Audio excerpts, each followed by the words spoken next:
Bonjour à tous et bienvenue pour cette vidéo. Aujourd'hui, dans cette vidéo, je vous propose de mettre en place le menu de notre application. Alors pour faire ça, ce qu'on va faire, c'est qu'on va venir ajouter donc une galerie verticale vide. Cette galerie, on la place directement dans son emplacement. Alors là, pour le coup, au niveau de la galerie, il faudra peut-être voir, peut-être qu'elle va être modifiée, enfin, qu'elle va modifier le menu par rapport à l'histoire qu'on aura un menu qui sera rétractable. Et donc on aura un début de responsive qui sera mis en place. Faudra voir un petit peu ce que ça va faire en fait réellement, si ça va bien gérer le truc. Du coup, ça veut dire que au niveau de la hauteur, donc là, vous voyez pour l'instant, en fait, je suis juste en dessous du label application IRH, jusqu'en bas de l'application.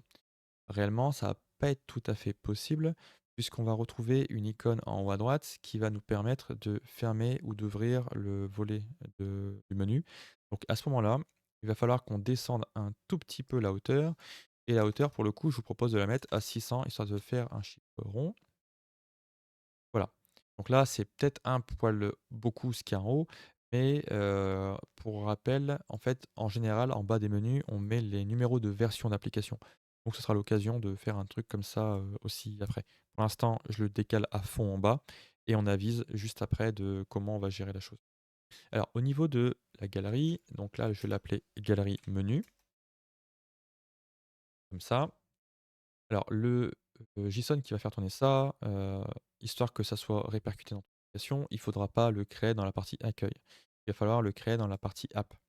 Dans la partie app, on va se retrouver donc dans le onStart et dans le onStart, on va venir déclarer donc une variable set. App ici, au niveau du set, on va l'appeler menu par exemple. Le menu, je le mets en majuscule. Le pourquoi, c'est parce que, je vais considérer que menu est une variable en const. Alors, const, ça vous parle pas en Power Apps parce que tout simplement ça n'existe pas. Mais en dev classique, une variable const, c'est une variable qui n'est pas touchable. Si vous créez une variable, par exemple, qui va contenir, je vais dire une connerie, Bob, admettons, et bien, donc en const, hein, évidemment, ça veut dire que peu importe ce que vous allez faire sur cette variable, vous ne pourrez jamais la modifier dans une application classique. Justement, le const bride la variable. Là, on va partir de ce même principe-là. Et donc, l'histoire des majuscules, c'est simplement parce que c'est par convention où les variables const sont écrites en majuscules.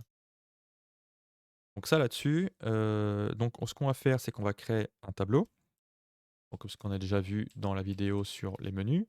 Dedans, on va venir donc créer un objet avec, enfin les moustaches, on pourrait dire comme ça. Pour le coup, je ne sais pas du tout le nom que ça porte, en français et ce truc-là, donc il va nous falloir plusieurs choses. Alors, il va nous falloir, par exemple, le nom. Pour le coup, j'aime bien passer par désignation, donc qui va comporter le nom du style, par exemple, accueil, admettons. On pourrait aussi avoir un color, par exemple, donc lui qui serait en RGBA. Alors au niveau du RGBA, on pourrait très bien en fait, le pourquoi, c'est parce que on va retrouver, au niveau du menu, on va avoir un effet comme sur la petite capture que je vous affiche à l'écran. On aura à un moment donné où le texte va être en blanc et à un moment donné, le texte où il va changer de couleur parce que ça sera le menu actif. Donc c'est pour ça qu'il faut, le paramétrer, le coup avant. Au niveau du texte ici, donc en RGB, hein, je vais limite tester de lui mettre un 44, 44, 44 et oui, je mets des anthracites de partout. C'est une dinguerie. J'aime bien cette couleur-là, honnêtement, ça me fait j'aime bien ça. Ensuite, on va avoir donc le color actif. Alors, vite les 2 colors, je vais mettre des C majuscules, histoire de rester cohérent partout.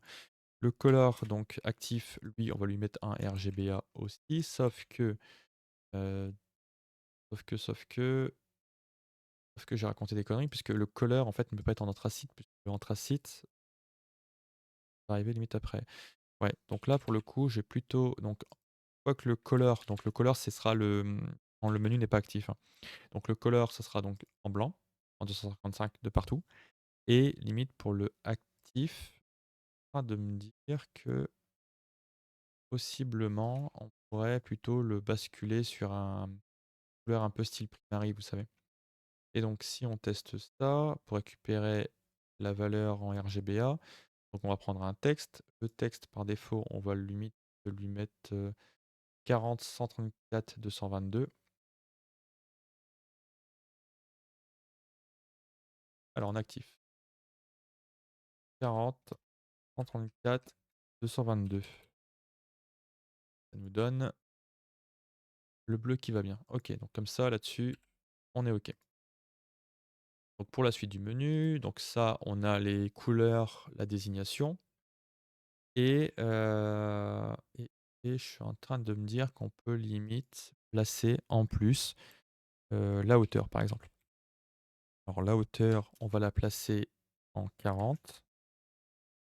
Ce sera pas mal. Alors le pourquoi, c'est tout simplement parce que, de ce que j'ai prévu, on va, pouvoir jouer avec la hauteur du menu, vous savez, par rapport au fait si on a des nouveaux menus, enfin des nouvelles sections qui se rajoutent ou quoi qu'est-ce, on va pouvoir articuler avec ça.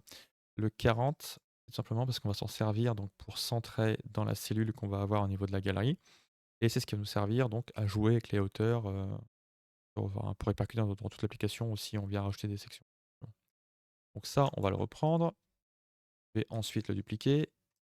Par contre, il va manquer, c'est les pages. Mais ça, les pages, vu qu'elles ne sont pas créées, il va falloir les rajouter juste après. Donc ici, on va avoir un agenda. On va avoir donc un autre écran qui s'appellera gérer. Et on va en avoir donc un quatrième qui va s'appeler consulter.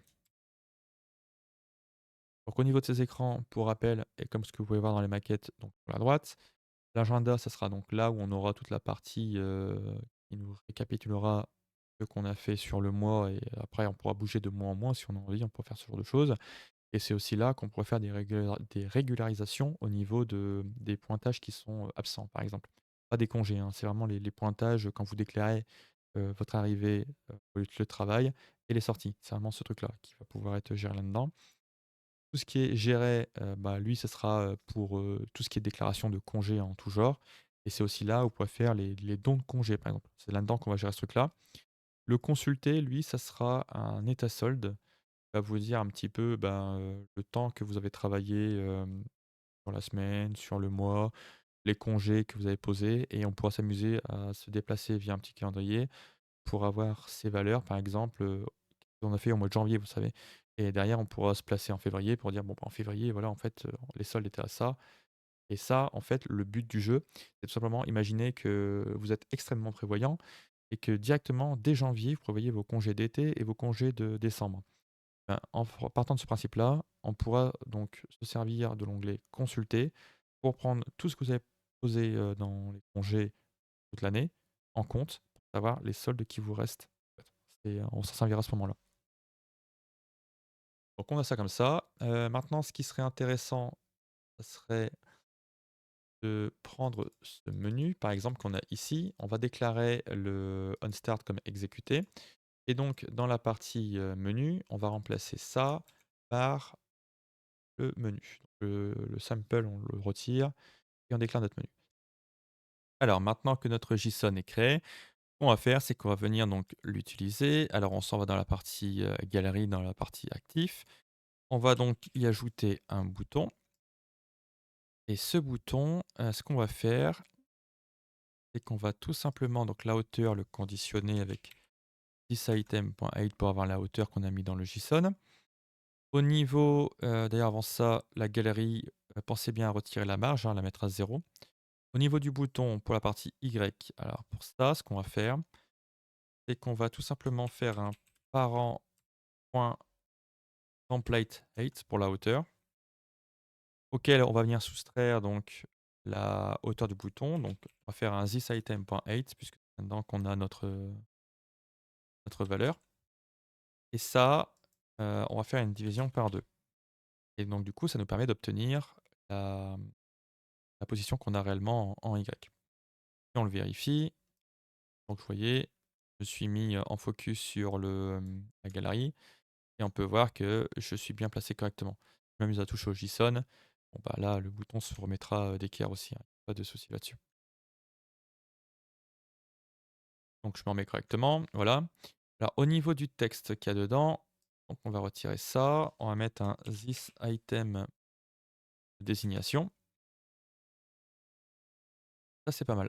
Maintenant, ce qu'on va faire aussi, on va faire, c'est la couleur texte. Alors ça, on la retire et on va venir la conditionner en disant que if thisItem.désignation est égal à donc l'accueil. Si on n'a pas la possibilité de faire, ce que j'ai montré, dans la vidéo précédente pour le nom de la page, puisqu'en fait, ça voudrait dire qu'on va faire un parent.parent.name et ça on peut pas aller jusque là. Donc à la place, on va donc directement, taper la valeur de la page, à savoir, l'accueil et on va se dire que si c'est égal à ça, donc c'est vraiment la bonne, donc à ce moment-là, on va faire un thisItem de color actif et si pas, on va faire un thisItem de color tout simplement et comme ça, on obtient les bonnes valeurs. Derrière, ce qui est aussi intéressant, c'est de reprendre ce truc-là et d'aller dans la partie fil. Alors dans la partie fil, on va faire la même chose, sauf que, à ce moment-là, ce qu'on va faire, c'est qu'on va se dire que si le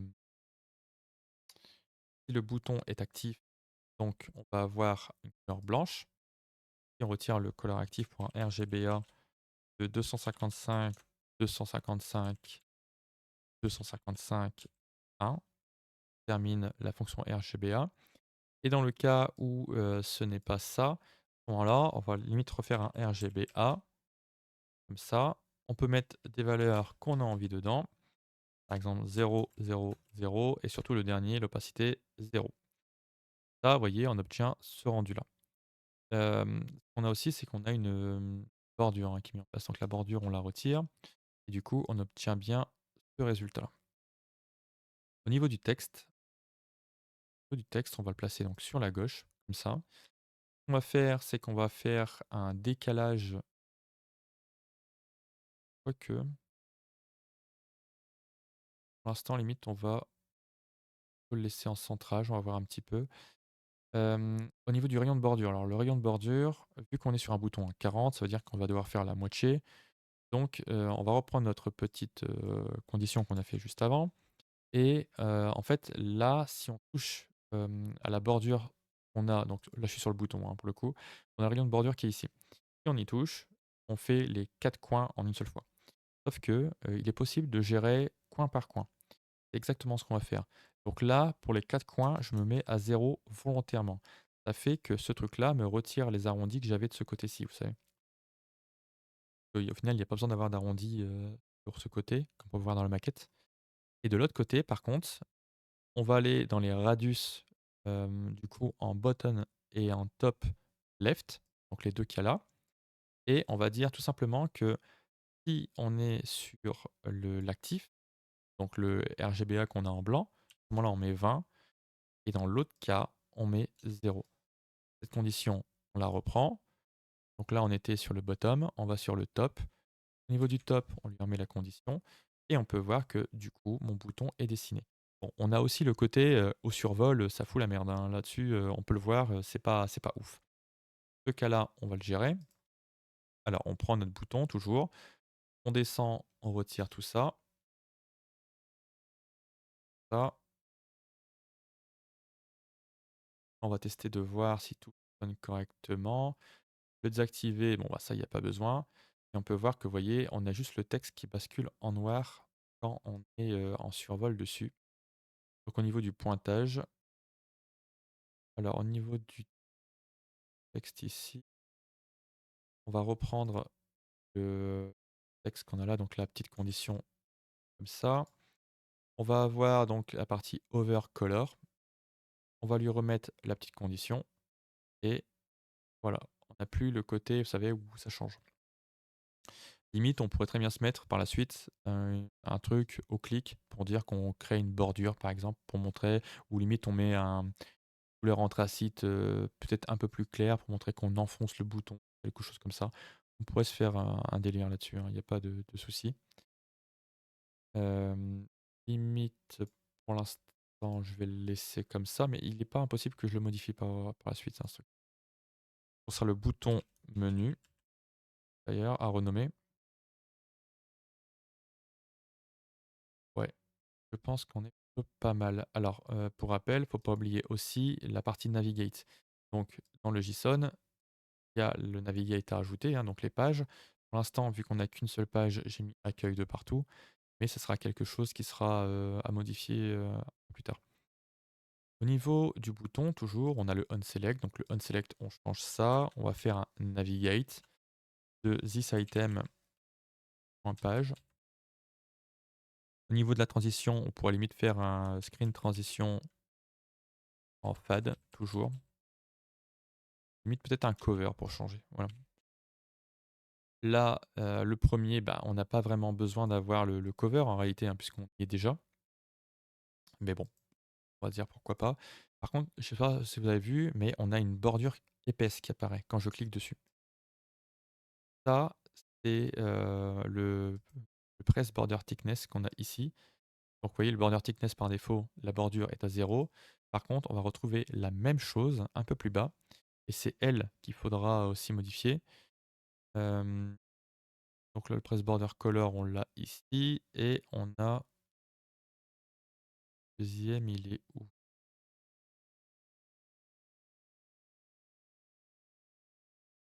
Voilà, le focus set border thickness est ici. 4, on le met à 0 et du coup, quand on va venir cliquer dessus, vous voyez, on n'a plus le problème. On a le texte qui change, ça oui, passe en noir, mais c'est tout. On n'a plus le côté où, ça change. Alors pour le texte qui change, ce qu'on va faire, c'est qu'on reprend la couleur qu'on a ici et on va venir donc au clic, tout simplement. Au clic, du coup, ça sera le press, voilà, le press color. On lui remet la petite condition et du coup, vous voyez, on n'a plus le problème. Et voilà, le petit menu est créé. On va pouvoir passer à la suite. Et moi, je vous dis, à la prochaine et si vous avez un petit commentaire ou quoi que n'hésitez pas. Comme d'habitude, j'y répondrai et je vous dis à très bientôt dans la prochaine vidéo. Allez, salut. Tu pensais quand même pas partir s'abonner?